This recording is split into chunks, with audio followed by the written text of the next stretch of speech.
A silent killer recently claimed the life of a nationally known sportscaster. Grant Wall died from an aneurysm while covering the World Cup in Qatar. WDRB Stefan Johnson shares what doctors and survivors say about potential warning signs of an aneurysm.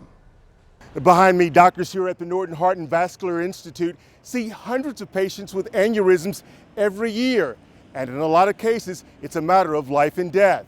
I thought I had food poisoning. A few years ago, Rob Priest was in Louisville on a business trip from Dayton, Ohio, and had a life and death medical scare in his hotel room. Was watching the NBA championships and got an awful pain in my side, and it went from heaven to hell in a second. Priest eventually called an ambulance and was rushed to Norton Audubon Hospital. After just a few minutes there, they said that I was in a life-threatening situation. That life-threatening situation was an aneurysm. And they identified that I had a ruptured aortic aneurysm. Doctors prepared for emergency surgery.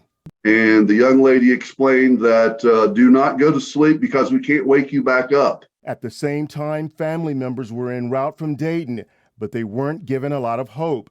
That likely when they got there, I'd be on a ventilator if I even made it that far. But they told them, don't expect me to be alive.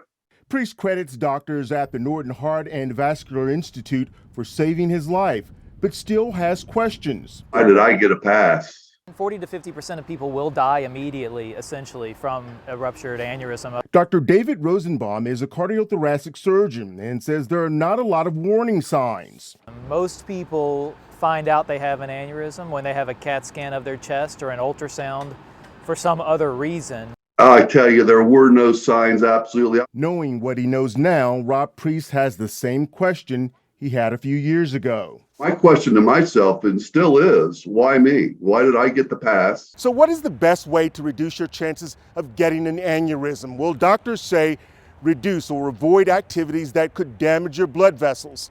With photojournalist Neil Johnson, I'm Stefan Johnson, WDRB News.